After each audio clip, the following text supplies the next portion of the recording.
নমস্কার, নিউজ 18 বাংলায় আপনাদের সকলকে স্বাগত। আপনাদের সঙ্গে রয়েছে আমি সোনিয়া। খবর দিনভরের শুরুতে নজর রাখতে হচ্ছে একটা বক্তব্য অবশ্যই শোনাবো, কারণ আরজি করের এই ঘটনা আর সেখানে পুলিশের বিরুদ্ধে বিস্ফোরক অভিযোগ। নিহত তরুণী চিকিৎসকের বাবার অভিযোগে নতুন করে প্রশ্নে পুলিশের ভূমিকা। বাড়ি গিয়ে পুলিশ টাকা দেওয়ার চেষ্টা করে বলে দাবি ডাক্তারি পড়ুয়ার বাবার। সরাসরি ডিসি নর্থের নাম করে অভিযোগ নিহত নির্যাতিতার বাবার। যখন আমার মেয়ের দেহ আমার ঘরে সাহায্য ছিল, তখন ডিসি নর্থ ঘরের ভেতরে তিনি আমাকে টাকা দেওয়ার চেষ্টা করেন এবং তার যা জবাব দেওয়ার আমরা সঙ্গে সঙ্গে সেই জবাবটা দিয়ে দিই। ডিসি সেন্টার ইন্দিরা মুখোপাধ্যায় বারবার প্রেস মিট করে করে মিথ্যা কথা বলছি, মিথ্যাচারণ করছি। কারণটা কি? এতটা সক্রিয় ছিল পুলিশ বডি নিয়ে যাওয়া পর্যন্ত, যখন দাহ হয়ে গেল তখন পুলিশ নিষ্ক্রিয় হয়ে গেল। ঘরে ঢুকে পুলিশ টাকা অফার করছে। এতটা সক্রিয় ছিল পুলিশ বডি নিয়ে যাওয়া পর্যন্ত, যখন দাহ হয়ে গেল তখন পুলিশ নিষ্ক্রিয় হয়ে গেল। ঘরে ঢুকে পুলিশ টাকা অফার করছে। বাবা মাকে, যেখানে আমরা আমাদের মেয়ের বডি নিয়ে বসে রয়েছি ঘরে, পরিবারের প্রত্যেকটা লোক চোখের জলে তাকাতে পারছি না, তখন পুলিশ গিয়ে টাকা অফার করছে আমাদেরকে। এটা পুলিশের মানবিক মুখ। তারা আবার বলছেন যে আমরা সব ঠিক কাজ করেছি, আমরা সব দায়িত্ব পালন করেছি। এটাকে দায়িত্ব পালন বলে? এটাকে শুনলেন অভিযোগ এখানেই শেষ নয়। পুলিশ ও তৎকালীন হাসপাতাল কর্তৃপক্ষের বিরুদ্ধে ভুরি ভুরি অভিযোগ পরিবারের। আরজিকর যে আউটপোস্ট আছে, তারা 10টা 10 মিনিটে খবর পায়। বেলা 11টার সময় আমাদের জানানো হয় আমার মেয়ে আত্মহত্যা করেছে। তারা কোনো মেডিকেল টেস্ট করলো না, আগেই তারা বলে দিল আত্মহত্যা করেছে। 3 ঘন্টা 3.5 ঘন্টা সেমিনার হলের বাইরে আমাদের বসিয়ে রাখা হয় এবং মেয়ের মা পুলিশের হাতে পায়ে ধরতে শুরু করে। ভেতরে তখন লোকজন ঘোরাঘুরি করছে, আমাদের কিন্তু ভেতরে ঢুকতে দেওয়া হচ্ছে। এটা কি কারণে? পোস্টমর্টম করতে হাসপাতালে দেরি করলো কেন? এখানে এত ডাক্তার থাকা সত্ত্বেও পুলিশ একটা আনন্যাচারাল ডেথ কেস করলো। কি কারণে? আমরা দেহ রেখে দিতে চেয়েছি, কিন্তু এত প্রেশার আমাদের তৈরি করা হয়েছিল সেই সময়, বাধ্য হয়ে আমরা মেয়ের দেহ দাহ করতে বাধ্য হই। কিন্তু এখানেও একটা আমার প্রশ্ন, শ্মশানের যে খরচ, সেই খরচটা ফ্রি করে দিয়েছে কারা? দায়িত্ব নিয়ে এটা আমি বলছি। আমি যখন গাড়িতে উঠতে যাই আমাকে ধাক্কা দিয়ে ফেলে দেওয়া হয়। ধাক্কা দিয়ে পুলিশ ফেলে দিয়ে বলে না না, এই গাড়িতে পুলিশ ছাড়া কেউ উঠতে পারবে না। দেন আমরা ওখানে অসহায়ের মতো দাঁড়িয়ে থাকি, আমাদের চোখের সামনে দিয়ে মেয়ের দেহ চলে যায়। অতি দায়িত্ব নিয়ে বলছি যে আমাদের মেয়ের বডি আমাদের বাড়ির সামনে 1.5 ঘন্টা দাঁড়িয়েছিল। 1.5 ঘন্টা। না বাবা মা ছিল, না পরিবার ছিল। কে ছিল সাথে? সাথে ছিল ওখানকার লোকাল কাউন্সিলর। এখন আমরা ওখানে গিয়ে পৌঁছেছি, পুলিশ আমাদের ঢুকতে দিচ্ছে না। আমি বলছি আমরা পরিবারের লোক। বলছে পরিবারে কত লোক থাকে? করা হয়েছে চরম, মানে পুলিশের যতক্ষণ পর্যন্ত না বডি দাহ হয়েছে ততক্ষণ পর্যন্ত 300-400 পুলিশ একেবারে ঘিরে রেখেছিল আমাদেরকে। যেই মুহূর্তে আমাদের মেয়ের বডি দাহ হয়ে গেল, আর একটা পুলিশ নেই। কি করে পরিবার আসবে, কি করে কে আসবে, কারোর কোনো দরকার পড়েনি। কারোর কোনো জানার দরকার নেই। সেই মানুষগুলো যদি শ্মশানেও থেকে যেত তাহলে হয়তো থেকে যেত। আরজি করে তরুণী চিকিৎসককে ধর্ষণ খুনে 24টা দিন পার হয়ে গিয়েছে। সিবিআই তদন্তে নতুন কোনো সূত্র কিন্তু আলাদাভাবে পাওয়া যায়নি। আর চিকিৎসককে ধর্ষণ খুনে যখন 24 দিন পার, আজ শুনানিও হওয়ার কথা ছিল, সেই শুনানিও কিন্তু আজ হলো না। আজ সুপ্রিম কোর্টের শুনানি হলো না, প্রধান বিচারপতি না থাকায় আজকের শুনানি স্থগিত হলো। কিন্তু এই যে 24 দিন পার হয়ে গেল, সিবিআই কি করছে? নানা প্রশ্ন উঠতে শুরু করেছে ইতিমধ্যে। আরো বিস্তারিত মৈত্রের কাছ থেকে এই বিষয়ে আপডেট নেব।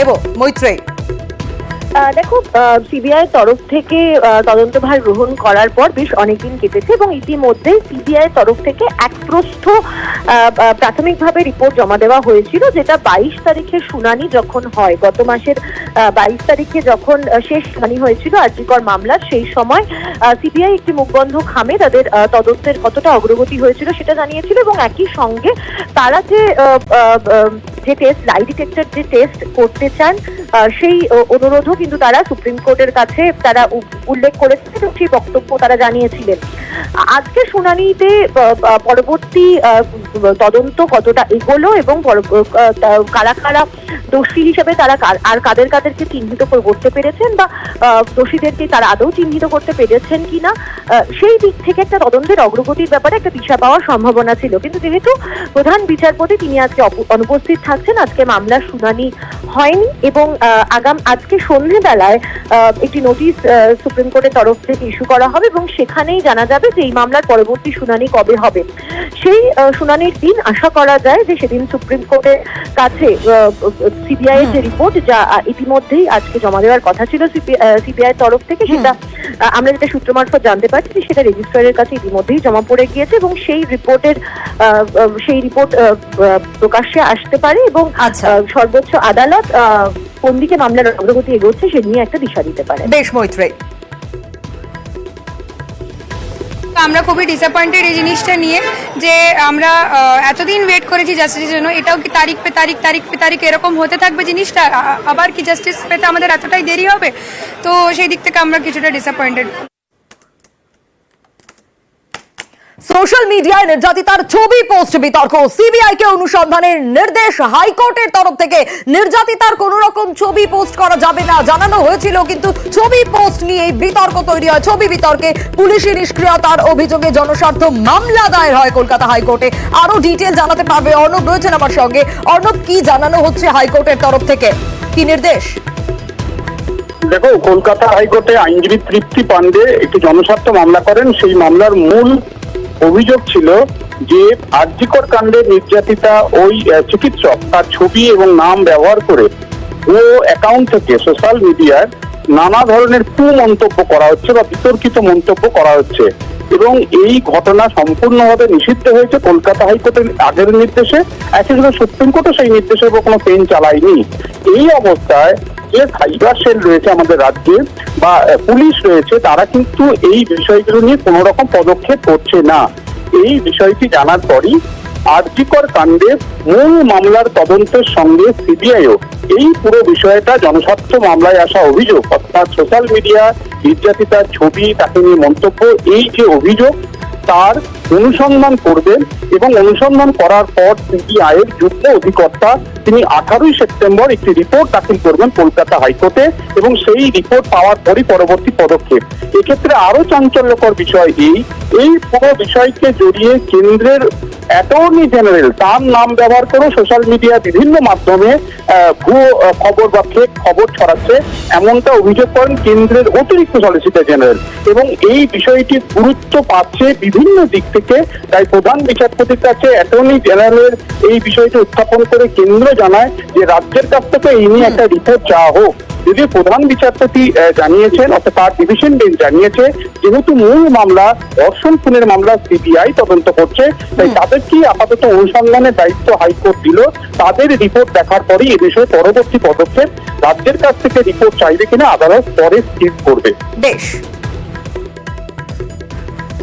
আচ্ছা, একটা বিষয় ভাবুন, যার বিরুদ্ধে তদন্ত তার বাড়িতেই জমা রিপোর্ট। হ্যাঁ, অভিযুক্ত সন্দীপ ঘোষ, তার বিরুদ্ধে তো ভুরি ভুরি অভিযোগ জমা পড়েছে, কিন্তু স্বাস্থ্য ভবনে সেই সব অভিযোগ জমা পড়লো, কিন্তু সেই সব অভিযোগের কাগজপত্র সন্দীপ ঘোষের বাড়িতে পাওয়া গেল কিভাবে সম্ভব?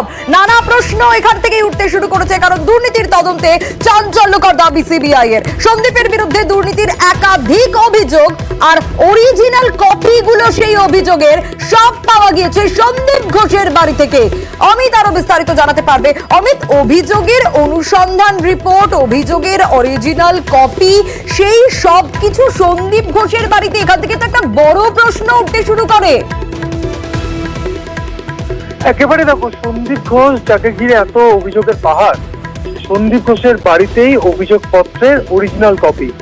সিবিআইয়ের তরফে তার বাড়িতে যে অভিযান চালানো হয়েছিল, সেই অভিযানে গিয়েই সিবিআই বিভিন্ন নথিপত্রের মধ্যে এই সমস্ত অভিযোগপত্রের অরিজিনাল কপিগুলো সিবিআই তরফে পাওয়া গিয়েছে, এমনটাই সিবিআই সূত্র দাবি। গত পরশুদিন যখন তাকে আদালতে পেশ করা হয়েছিল নিজেদের হেফাজতে নেওয়ার জন্য, সিবিআই তরফে আদালতে যে সমস্ত তার নিজস্ব আবেদনে যে সমস্ত বিষয় উল্লেখ করা হয়, সে আবেদনেও এমনই বিস্ফোরক অভিযোগের কথা কিন্তু সিবিআই তরফে উল্লেখ করা হয়েছে, এমনটাই সূত্রের দাবি। সেক্ষেত্রে সন্দীপ সম্পর্কিত বা সন্দীপ সম্পর্কে রাজ্য স্বাস্থ্য দপ্তরের কাছে যে সমস্ত অভিযোগপত্র জমা পড়েছিল, সেই সমস্ত অভিযোগপত্রের অরিজিনাল কপি কিভাবে সন্দীপ ঘোষের কাছে এলো? তাহলে কোথাও গিয়ে কি সন্দীপ ঘোষের কাছে সে সমস্ত কপিগুলো পাঠিয়ে দেওয়া হতো যে কারা অভিযোগ করছে তাদের চিহ্নিতকরণের জন্য বা চিহ্নিত করার জন্য এই প্রশ্নও কিন্তু এখন তদন্তকারী আধিকারিকদের মনে, এবং পুরো বিষয়টা তদন্তের মধ্যে রয়েছে এবং পুরো বিষয়টা খতিয়েও দেখা হচ্ছে সিবিআই তরফে। বেশ, অমিত সঙ্গে থাকো। এবং এই প্রাক্তন ডেপুটি সুপার আরজি করেন আক্তার আলী, যিনি অভিযোগ করেছিলেন সন্দীপ ঘোষের নামে, 13ই অগস্ট তিনি অভিযোগ করেছিলেন যে ঠিক কিভাবে এই কাজকর্মগুলো চলতো, কি অভিযোগ ছিল আক্তার আলীর, শোনাবো। সঙ্গে গন্ডগোল হয় ওই ফেব্রুয়ারি 2023 সালে উনি কিছু অফিসারকে গিফট দিয়েছিলেন, সেই নোটশিটও আমি সই করে নিই এনএমসি ইন্সপেক্টরে। এটা তো ওয়ান কাইন্ড অফ ঘুষ। এগুলো আমি প্রতিবাদ করেছিলাম বলে রাতারাতি, আমার শুধু না, অনেক ডাক্তার যারা প্রোটেস্ট করতেন, ওনার নিয়মগুলো মানতেন না, বেআইনি কাজগুলোকে সাপোর্ট করতেন না, রাতারাতি বেছে বেছে তাদেরকে উনি ট্রান্সফার করেছেন। হেলথ রিক্রুটমেন্ট বোর্ডে আমার পোস্টিং হলো, তারপরে আমাকে বসিয়ে দিল। আমি 52 দিন বসেছিলাম, আমি হয়তো পেনশন পাবো না। উনি এতটা পাওয়ারফুল কি আমি নিজেই সাফারার হয়ে গেলাম।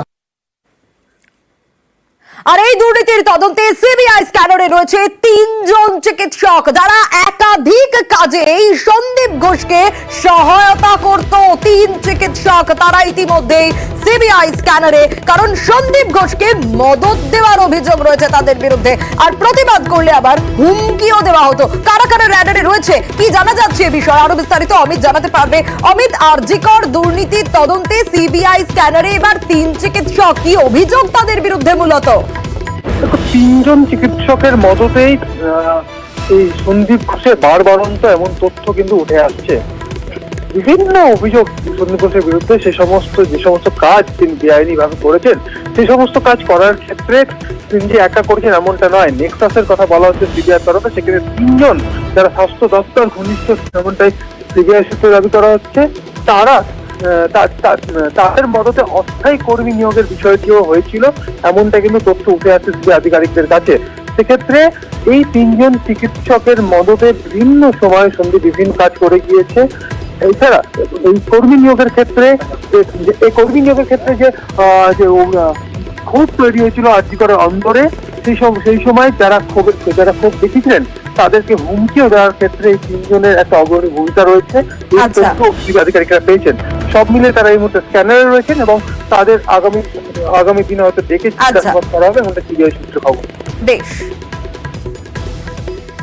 এই সন্দীপ ঘোষ, তার বিরুদ্ধে ভুরি ভুরি অভিযোগ, কিন্তু প্রশ্ন স্বাভাবিকভাবেই থাকছে যে এই যে অভিযোগগুলো স্বাস্থ্য ভবনে জমা পড়তো, সেই অভিযোগের কপি, অনুসন্ধানের রিপোর্ট, সেগুলো কিভাবে অরিজিনাল কপি সন্দীপ ঘোষের বাড়ি থেকে পাওয়া গেল, নানা প্রশ্ন। অন্যদিকে সন্দীপ ঘোষকে একাধিক কাজে মদত দিতেন 3 চিকিৎসক, তারা ইতিমধ্যে র্যাডারে রয়েছেন, ইতিমধ্যে সিবিআই স্ক্যানারে রয়েছেন সেই 3 চিকিৎসক। নজরে স্বাস্থ্য দপ্তর ঘনিষ্ঠ এই 3 চিকিৎসক এবং আরজিকরে অস্থায়ী কর্মী নিয়োগে সন্দীপকে মদতের অভিযোগ।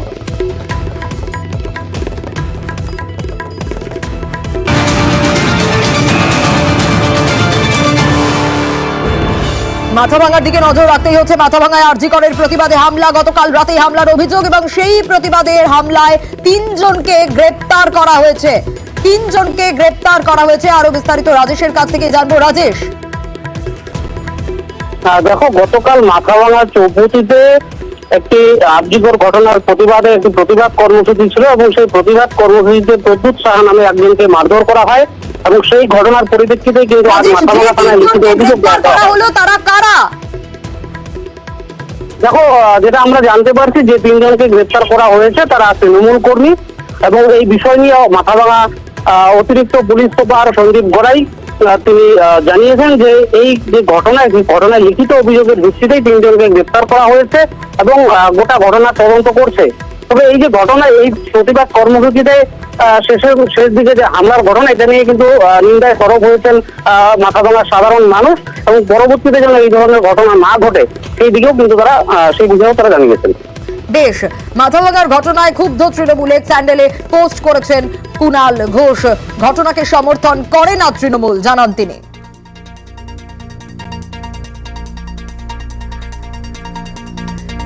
এক স্যান্ডেলে সেই পোস্টেই নজর রেখেছি, সেই পোস্টটাই আপনাদের দেখাচ্ছি। অন্যদিকে ঘটনায় সরব বিরোধী দলনেতা শুভেন্দু অধিকারী।